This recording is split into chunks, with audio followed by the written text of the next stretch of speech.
Disclaimer: I complain about a lot of people who did nothing wrong in this video. Please take this as an expression of simple frustration and not as a pointed insult. Ultimately, this was a worthwhile experience, and most everyone I interacted with was cool, grateful, and an absolute joy to talk to. Thank you. Hollow Knight Silksong.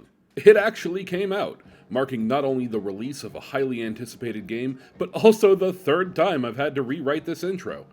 But just as Duke Nukem Forever's release turned the when is it coming out joke into why did it ever come out, Silksong's 7-year wait will likely be overshadowed immediately by the relative quality of the game. Let's go back to a time when everyone was impatiently awaiting Silksong. Those were the days.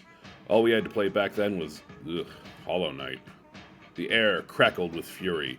We needed Hornet to drop on the scene now and turn our Silksongs into Silk realities. It likely feels even a little long ago now that everyone was angry about it, but I assure you, people were actually kind of angry. They likely showed it off too early. It was the low roar beneath every Nintendo Direct and presentation. Will it show up? Probably not. It's a conspiracy. It doesn't exist. A sequel to Hollow Knight? Is this sequel in the room with us right now? Stop with all this nonsense about a Hollow Knight sequel. You're the crazy one here. It's your perception that's incorrect. Among Silksong's many extremely correct doubters, that joke was funnier before the announcement, was an indie developer by the name of Guateke Studios, who posted this tweet. If there is a Silksong announcement, I will give a Steam key for Sands of Hope to everyone who responds to this tweet, in relation to the June 18th Nintendo Partner Showcase. Wow! Everyone? Hot damn, that's a lot of replies! They sure would have had a lot of keys to give away. Then, Royalty Free For All, one of my Twitter mutuals, did the same thing. Wacky! A lot of indie devs signing up for giving tons and tons of their keys away for $0. Others jumped in, it was kind of a whole thing, but there was one developer.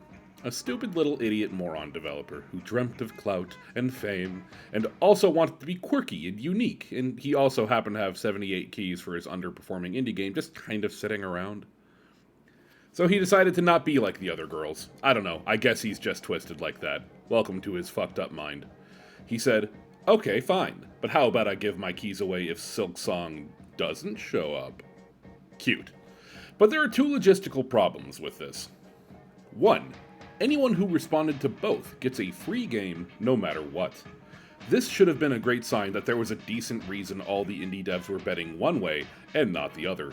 And two, Silksong's an illusion. It never existed. You have to stop with this Silksong nonsense. You're embarrassing me in front of my guests! But did that stop the funny little man? No, of course not. He was too dumb and stupid to let good reasons get in the way of his indie cred. The day arrived. The Partner Showcase of June 18th. There's no way that it would end up being hands down the worst presentation Nintendo's ever done. No way. Okay, so Silksong didn't show up. So our protagonist rolled up the sleeves of his dirty little tank top and started sending out each key by Twitter DM.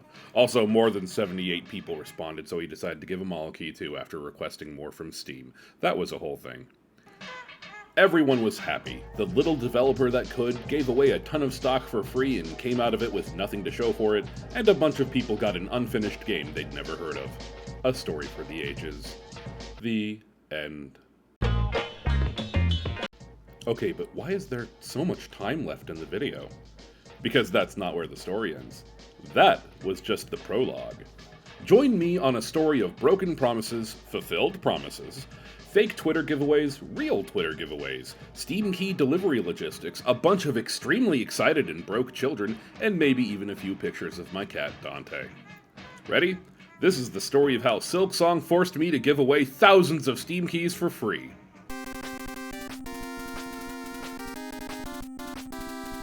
The year is current, and the sun shines brightly over a beautiful Tuesday morning. I just finished giving away hundreds of keys through DMs on Twitter, who understandably thought I was attempting to scam people. That's not going to be thematic for the next few weeks of my life, I said aloud to myself. Who are you talking to? Said my girlfriend. Yup, not going to be thematic at all. Truth be told, the key giveaway had actually gone pretty well, all things considered. The validation felt nice, and it felt good to buck the system. Damn, no Skong. Oh well, at least I have an unfinished early access game for free now. And, hey fucko, where's my key? You promised. If only I had a reason to do it all over again. And, as luck would have it, right after Nintendo's Octopath Traveler showcase, they had set up an Indie World stream only a few days later. Ah, that's where they're hiding Silksong. I get it. It makes sense. I'm part of the indie industry now. I see how this works out. Feels good to be part of the inside cabal of information. No wonder those Sands of Hope guys bet it all on the partner showcase. It's because Skong was going to be in the, at the time, unannounced Indie World presentation. And as much as I've given up on Inverse Ninjas making any money, I couldn't resist the allure of free clout and a hot, overwhelming mouthful of what? What's Inverse Ninjas? You'd what? You'd like me to self-promote under the guise of necessary context? How funny, I was just thinking the same thing. A quick aside. Rule of Inverse Ninjas was a party game I'd conceptualized for years. According to the law of conservation of ninjutsu, there is a limited amount of ninjutsu in any given area that can be accessed by one or more ninjas. In other words, in a work of fiction, you see a horde of ninjas? Time to get to work, lock and load, boys. These guys are cannon fodder. But if one ninja shows up, ugh, you're done for, pal. Stick a fork in him. I thought that concept, less ninjas, more power, would make for a decent party game. In need of characters to fill out the roster, I went with public domain characters. Made for a nice hook, decent way to make use of Maya Gross's fantastic artwork. I'd held on to the idea for years, but around October of 2023, I realized I was about to miss out on the opportunity of a lifetime. The unveiling of Mickey Mouse to the public domain. And there's a story in there, a story for another video. But the general idea is this: unless you count Mischief, and I don't, because they didn't even reveal anything until way after I did, I'm technically the first guy to have used Mickey Mouse in a commercial context. Outside of Disney, obviously. Yes, thank you, yes. Of course. Oh, you're too kind. Of course I'll sign your junk. What's that? You also want me to sign your junk? Sure thing. And wow, you certainly are my biggest fan. Why, yes, Mr. Postman, I can sign for that package. Wow, what a great audience. As for the rest of the necessary context, after adding Mickey, I added Dan Backslide, who most people don't realize is public domain, and I started a Kickstarter for the full game to be titled Rule of Inverse Ninjas. With a sick trailer and a dream of betting it all on black, I put the title at $20,000 and didn't even make half that. And after some pondering and listening to a lot of that one track from Biggie's Ready to Die, I decided to make the stupid game anyway. And that's the fall of the public domain, also called Inverse Ninjas. Episode 1 is out right now. Episode 2 is gonna happen, don't you worry. The necessary context is this. Inverse Ninjas is my 4th game. Episode 1 is out right now. Quick picture of my cat Dante. Oh, look at him. Now, back to Twitter. After swallowing, I decided to give it another shot. I have a couple hundred extra keys for my other games, a couple thousand for Animal Lover due to a... Huh? My other games? You'd like me to continue self-promoting under the guise of necessary context? Yeah, sure, okay. But you're getting a lightning round. Animal Lover, my first game, a visual novel, romantic, otome, title that I thought would be funnier over a long period of time and makes your Steam friends think you're a furry. Here's a voice clip of somebody crying over a character death. Oh my god! Oh my god, you're for real! Did a bundle with a company a while back, and they gave me back thousands of keys, prevented me from getting more keys. Becomes important later. Available on Xbox, PlayStation, Switch, and Steam. Nowhere Girl, a much smaller visual novel. This time you date a girl, she's a ghost. Only game I ever did my own soundtrack for. Weirdly divisive, didn't see that coming. Mostly around an admittedly weirdo ending. Available on Xbox, PlayStation, Switch, and Steam. Dream Cutter, an NSFW game, that's important later, a side-scrolling action game with DMC-style combat, and as psychological and weird a storyline as I could possibly get away with. Available on Switch and Steam. No, I'm not kidding. In fact, my publisher, shout out to the fellas at Shady Corner, you rule, told me it's very likely that Dream Cutter is the very last adult game ever released physically on Switch or Switch 2 due to a crackdown. Did I mention it got a physical release? TLDR, I have 4 games, technically more, but also technically less because Inverse Ninjas isn't complete yet, okay? Okay. Anyway, I have a couple thousand Animal Lover keys and a couple hundred keys for my other games. Might as well go for it. It's a risk. It's a long shot, but here's what I said exactly. If there's not Silksong news, everyone who responds to this and follows me so I can actually DM you the damn thing will get a mystery Steam key for one of my games, Animal Lover, Nowhere Girl, Dream Cutter, or Inverse Ninjas. I made good last time. I'll do it again. Whoa! Big words there, big guy. You mean anyone who responds to your tweet can get a copy of a game no one wanted the first time? Why, yes indeed. And while I may imply one way or the other at points in the video, i.e. I knew that Silksong would be coming, I knew that it wouldn't, we all know the game's cancelled at this point, the God's honest truth is that I didn't know. It was a genuine gamble. I've written this part like 3 times, always to the degree of, I think somewhere in my heart I didn't actually believe Silksong would show up. But I didn't. What's more, I didn't really think that this post was going to go anywhere. People didn't show up for my games last time, why would they? Okay, 5,000 people. Alright, imagine a person, an entire person, with a mom and a dad. You know, no. Picture a scoop of ice cream. One scoop of ice cream does not carry a fraction of the immensity of a human being. Now imagine 2 ice cream scoops. Now 3. Now 5.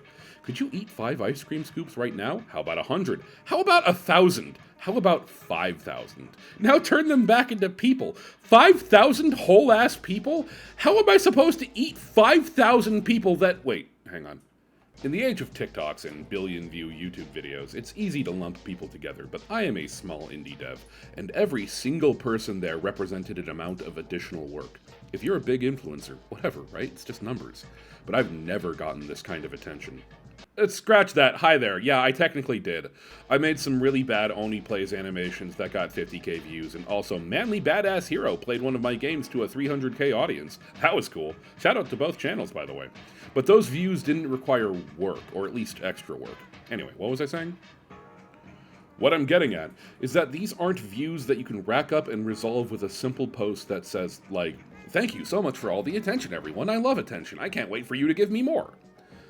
These are keys, individual keys, products that I have to distribute. And for funsies, let's take a rough estimate of all the purely theoretical money I'm handing out. Animal Lover typically goes for $10, Nowhere Girl 7, Dream Cutter 15, Inverse Ninjas 5. Average is $9.25. Let's call it 7 to be generous because these things do go on sale. Now multiply that by 5,000 and... Jiminy Christmas, that's a lot of simoleons. I'm theoretically rich. I'm bathing in theoretical bitches every night. I'm at least theoretically able to become a homeowner. I can put a down payment on a theoretical house with all that money and disappoint my theoretical family after they realize that all my mortgage payments have been theoretical. I'm about to give it all away. For zilch. That's fine, actually. I'm playing it up, but truly it's not that big a deal in the value sense of things. That theoretical money is, of course, assuming that every single key represents a sale that would have happened, but won't now. And that's just not the case. Monopoly money has a theoretical value. I found a bunch of it on eBay for $7.97. What a grift, huh? Literally selling Monopoly money? Wild. I'm sitting on a bunch of Monopoly money that 5,000 people have determined is worth picking up for the nothing I'm asking for it, and now I'm on the hook for it. We can move on. Bottom line, I have a lot of work to do. During my little trial run of this thing, I was DMing keys out, and more than once Twitter thought I was a bot. I don't blame Twitter. Well, for this anyway. But DMing the keys out was just never going to work. I needed emails. It's a more robust system. So I had an idea, a Google form where instead of me refreshing Twitter screens, losing track of accounts, and relying on one of the world's most infuriatingly nebulous websites to make sure I got all 5,000 people, Google form and email was clearly the way to go. And the tiny amount of extra work that a Google form represents multiplies by thousands and saves me ultimately a significant amount of work. There is another added benefit I should be transparent about. Quick anecdote. My stepdad was a chiropractor a while back, and he told me about a story of another chiropractor, if I'm remembering it right, who would intentionally double charge all of his patients. If the patient noticed they were double charged, this chiropractor would solve the issue, give them their money back, and never double charge them again. Oh, okay, it was just an accident, and the issue is taken care of, any patient would understandably say, but the people who didn't notice were the real victims of the scam. From what I heard, he didn't get away with it. And that seems believable, considering I know about it and so does everyone else not involved in the scam. In that same vein, asking people to notice and reply, rather than to simply receive without noticing, something I maintain was a functional necessity, Cut the number in half. I made an attempt to make it clear and known that this is how you receive your key. But because I'm not a bastard, if you see this video and have your original reply and never got your key, email me the reply's URL at inverseninjas@gmail.com, and I'll confirm your reply and send you one. I made a bet and lost. You should get while the getting's good. The number of keys to be given out has been cut in half, and the email addresses I have to send individual keys to are listed in a nice, neat line. But I've still got a spreadsheet of 2,500 names with which to pair keys to. You mean I'm gonna have to hit copy-paste on that and send each individual key? And remember, they have to be individual. That's how Steam keys work. Two people can't get the same one. That many times, there's got to be a better way. There are 3 vital fields in each row representing a reply from a person entitled to a key. The link to their reply, the person's email address, and the key that they will receive. Seems a little simple, doesn't it? Yeah, I agree. Let's complicate things a little. Are you 18 plus? Hey, Dreamcutter is pornographic. It's a pornographic game made in collaboration with Cuddle Pit and Shady Corner. I can't be sending porn to kids. Even if it's really cool porn with a combo system and a radical psychological story, I can't be doing that. I'm not Nova Online. I have standards. So no minors receiving Dreamcutter. That's complication 1. What game do you not want? I let people who answered the form tell me which game they didn't want. Why did I do this? This was dumb as dirt. I don't owe these people a preference as to which game they receive. It's a grab bag. Thankfully, it didn't cause much complication or drama besides a few people emailing me saying, "Hey, I didn't get this game I specified I wanted, you dense motherfuck! It was which game you didn't want! Even implies it in the answers themselves!" And a few people who'd end up at the end of everything getting the game they specified they didn't want and complaining about it. I suppose I shouldn't mauled. I gave them the option after all. But also, "You didn't give me the free game I wanted?"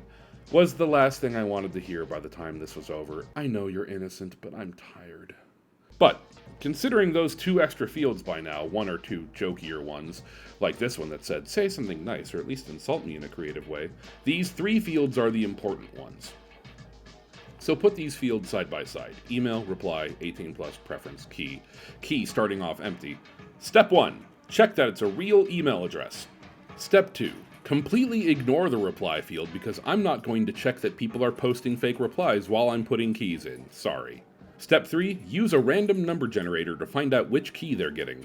Step 4, make sure that a minor isn't receiving a Dreamcutter key if it lands on Dreamcutter. Step 5, make sure a person isn't getting their unpreferred key.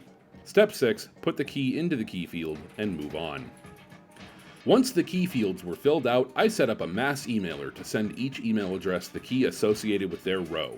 It sends 500 a day because that's what a non-professional email account can send. It took hours, but I got it done piecemeal. Now it's just a matter of letting the keys go out. Thing that went wrong 1. Out of keys, numbnuts. So hey, a lot of people did not want Animal Lover. Funny enough, Animal Lover is the game I had the most keys of by far. This would turn out to be a good thing that more people didn't get Animal Lover keys for reasons I'll explain later. Regardless, I ran out of keys way sooner than I thought. Well, that's fine. Get more, right? Good viewer, where do you think Steam keys come from? Explanation for non-game dev guys. I don't make the Steam keys out of paper mache and toothpicks. Steam sends them. I, and everyone else, request them. Flashback to a time when Steam Greenlight existed. I had released Animal Lover and it, for some reason, didn't make me a millionaire. So I hooked up with a company. I can't say, for reasons that will become clear in a few minutes. I can't actually say who I partnered up with here because doing so would possibly constitute a criminal allegation. Just hear me out. We'll call them Bundle Boys. Please do not try to find out who I'm referring to. I will give you the whole spiel in a little bit. I hooked up with Bundle Boys and they added my little visual novel to a bundle for a little extra cash. I requested a couple thousand keys, got them, handed them to Bundle Boys, and Bundle Boys got back to me with the unused key and the check that cleared. Then I was invited to a second bundle. Wowie, I still have a decent amount of keys, but I decided to get a fresh batch and why not, it's easy as pie. Steam rejects it with a personalized message saying, "You still have thousands of unredeemed keys. We're not gonna sign off on 5,000 more." Okay, so, I sheepishly request 2,500 more with an apology. They sign off, and I give it to Bundle Boys, who takes it, returns the unsold keys, and with it, a check that clears. Valve really starts to take on a personality once you deal with them enough. They don't like to be taken for granted, nor assumed they work for you. It's the other way around. They don't owe you shit. I have dev friends who can attest. It's likely preferable to Itch and their lack of quality control. Sorry, Itch, I love you guys, but I don't blame you for stopping the charity bundles. It was getting embarrassing. So, Steam keys are not a given. Steam can just say no. And basing this on that message I got all that time ago, percentage of keys redeemed is a large part of it. Here's the plan. Start sending out keys and ask the people who receive them to redeem them quick, so I have a stronger case to request a lot more of them, for the purpose of Twitter clout. Also, I made a promise, but boy, it's not a guarantee they'll give a shit. While I'm doing this, I'm using up all the keys I can to make sure that as many people who can receive a key will get a key, and then possibly redeem it fast so I can get more to help serve everyone else. It's a solid strategy, right? Have key, will use. Just gotta really use up the rest of what I've got. Thing that went wrong number 2, keys already redeemed? It started off with one email. It had to. "Hi there, sorry, but it says my key's already been redeemed?" My bad, must have screwed up somewhere. "Hey there, says it was already redeemed. Screenshot, key was already redeemed." And all of these already redeemed keys have the same thing in common. They're all animal lover keys. Have I given one out to a friend in the past? Maybe two, sure. Did I maybe forget to erase them from my bundle document of keys? It's likely. But I have not profited off these keys. They keep coming back redeemed, however. And here's where we zip up that intrigue from before. There's a better than 50% chance that Bundle Boys gave me back a ton of keys that were already redeemed without telling me, and then never gave me the money for their being sold. The amount of already redeemed keys points to it. I have not been giving these keys out like candy and then forgetting to delete the keys from the document. That's always the first thing I do.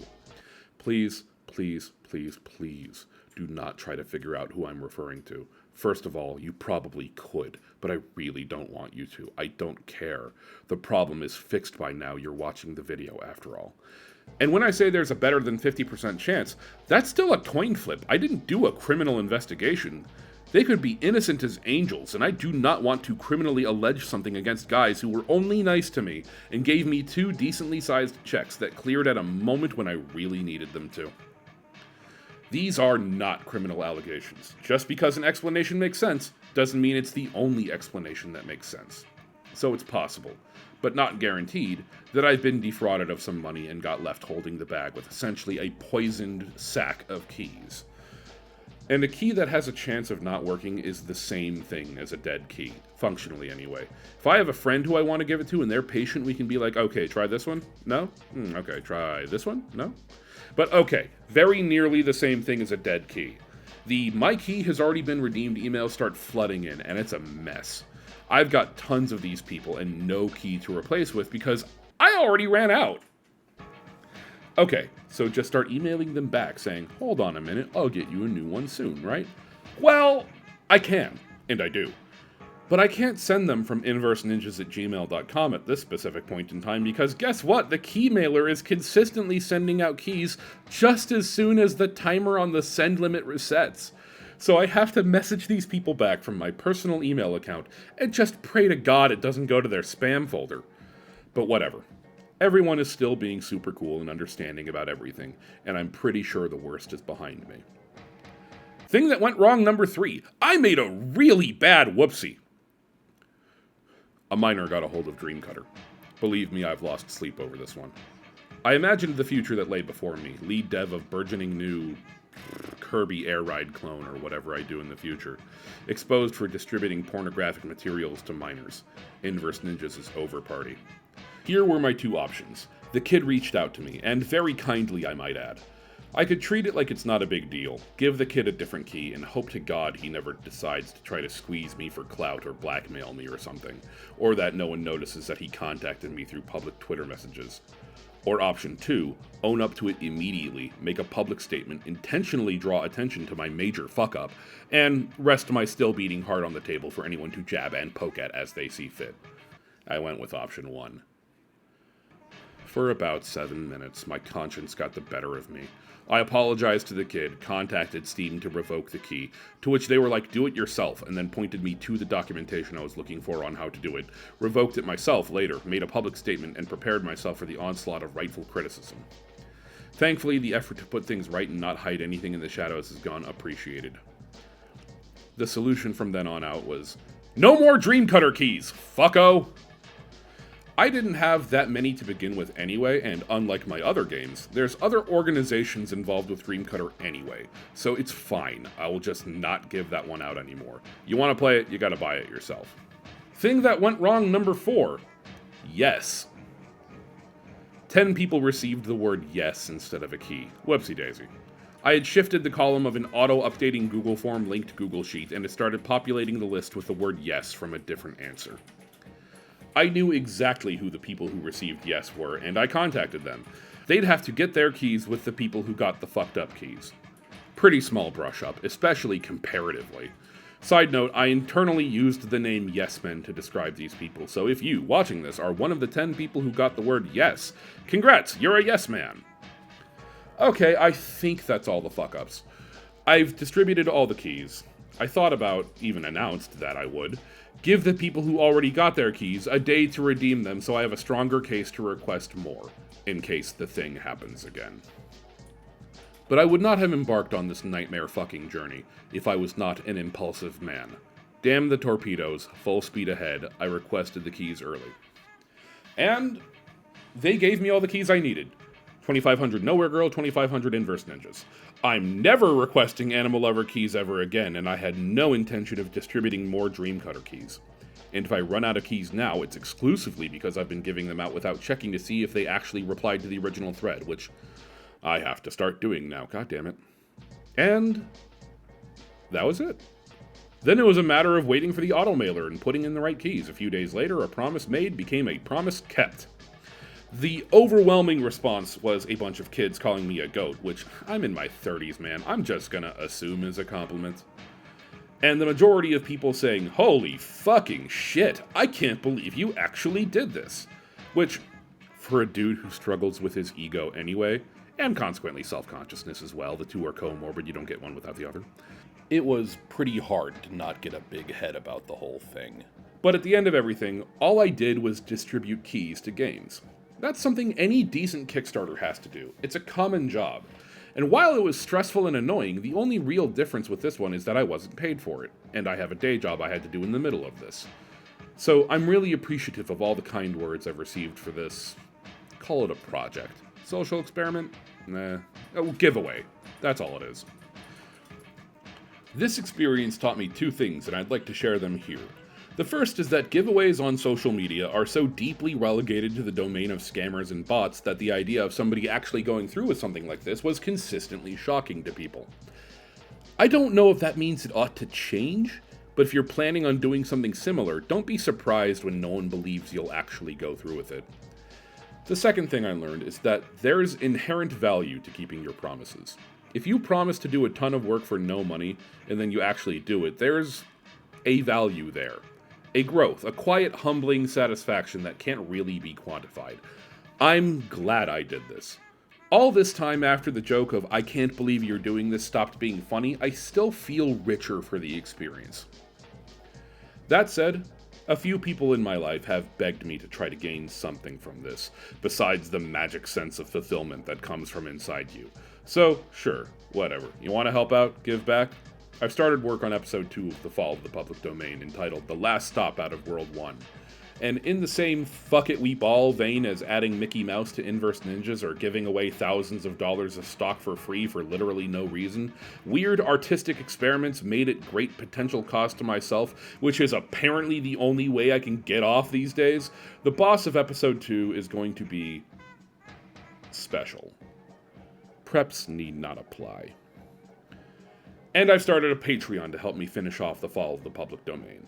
It's not a super ambitious one. I won't be maintaining a patron Discord unless it accidentally gets really big. We already have a Discord technically, and everyone's really lonely over there. You ought to say hi, linked in the description. And every dollar up to a certain unfeasible goal will be put directly toward commissioning work to improve the production quality of the game. Even $5 would constitute a real, measurable positive effect on finishing this game. Do consider it, even if the end result of that consideration is, nah. The consideration itself means more than you might realize. Now, if you'll excuse me, I'm gonna go play Silksong. I don't have to do anything. The things you're begging, I can ask for contributions whenever I want on my own stream, and I can conduct myself however I want, and you'll like it. Too bad. That's my prerogative, and you have no right to try to boss me around and tell me what to do, because you're not my dad, and you're not my boss. I'm my boss. Get it, Chief? Okay. How about wasteful spending? I can spend my Keys. however I want. Right now, I could literally blow thousands of Keys. on nothing, and you'll like it. Because it's my Keys. It's not your business.